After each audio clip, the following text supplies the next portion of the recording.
इमरान खान के बारे में इंतहाई अहम खबर सामने आ रही है कि इमरान खान ईद से पहले रिहा हो जाएंगे और वो ईद अपने घर में मनाएंगे। इस खबर की तफसीलात आपके साथ शेयर करने जा रहा हूं और साथ में DGI SPR साहब ने एहतसाब के बारे में एक स्टेटमेंट दी है, उसके ऊपर भी कुछ रद्द अमल आ रहा है, वो भी आपके साथ शेयर करता हूं। और आखिर में पाक भारत जंग में पाकिस्तान को जो कामयाबी हासिल हुई है, उस कामयाबी का सेहरा नवाज शरीफ के सर पर जा रहा है, क्योंकि पाकिस्तान ने जो ऑपरेशन बुनियानुल मरसूस में कामयाबी हासिल की है, वो ऑपरेशन नवाज शरीफ की जेर निगरानी डिज़ाइन हुआ है। ये कहना है नून लीग का। इस बयान के ऊपर कुछ सियासी हलकों और सहाफ़ती हलकों की जानिब से तनकीद की जा रही है, वो भी आपके साथ इसी वीडियो में शेयर करता हूँ। जी, तो सबसे पहले इमरान खान के बारे में जो एक इंतहाई अहम खबर है, वो ये है जी, इमरान खान आइनी और कानूनी तरीके से ईद से पहले रिहा हो जाएंगे। सिर्फ इमरान खान ही नहीं, बल्कि PTI के दीगर जो लोग हैं, जिनमें शाह महमूद कुरैशी, सरफराज अहमद चीमा, मियाँ महमूदुर रशीद और डॉक्टर यास्मीन राशिद साहिबा जो हैं, ये भी आइनी और कानूनी रास्ते से ईद से पहले रिहा हो जाएंगे और ये तमाम लोग ईदें अपने घरों में मनाएंगे। ये मजहर बरला साहब हैं, उन्होंने ये खबर ब्रेक की है।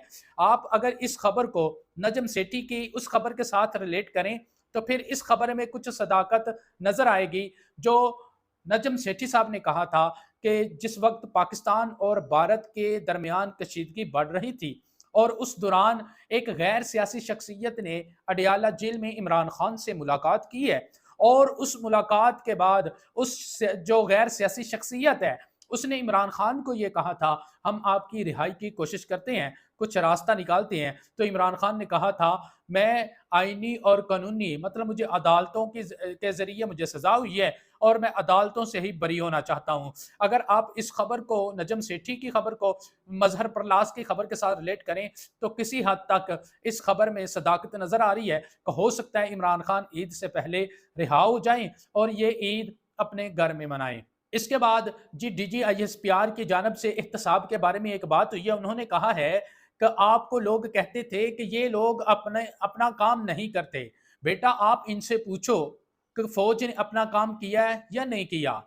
आप क्या आप इन लोगों से एहतसाब नहीं लोगे कि ये कौन होते हैं जो फौज के खिलाफ बातें करते हैं। ये DGI SPR की जानब से स्टेटमेंट आई है और यही तो सब समझाते हैं कि फौज ने जैसे अपना काम अच्छे से अदा किया है, इसी तरह बाकियों को भी अपना काम अच्छे से करने दें और खुद हमेशा सिर्फ अपना ही काम करे, वरना मुहासबा तो जारी रहेगा। ये कहना है इमरान रियाज का। और इसके साथ जी, समीना पाशा साहिबा हैं, ये भी सीनियर साफ़ी हैं।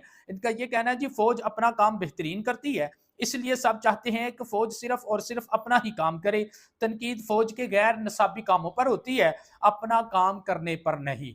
ये जो DGI SPR साहब की स्टेटमेंट थी, उसके ऊपर इस तरह रद्द अमल आया। इस आखिर में जिस तरह नवाज शरीफ को क्रेडिट दिया जा रहा है, जिस तरह उन्होंने बुनियानुल मरसूस ऑपरेशन को डिजाइन दी है, इरशाद भट्टी साहब कहते हैं एटमी धमाके नवाज शरीफ ने किए, मिसाइल नवाज शरीफ ने बनाए, JF-17 थंडर नवाज शरीफ ने बनाया।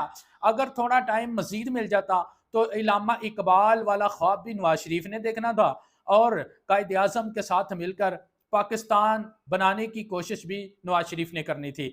ये इरशाद भट्टी साहब है, उन्होंने ये एक तंजिया स्टेटमेंट दी है। खैर, इसके बाद आलिया हमजा PTI से इनका तल्लक है।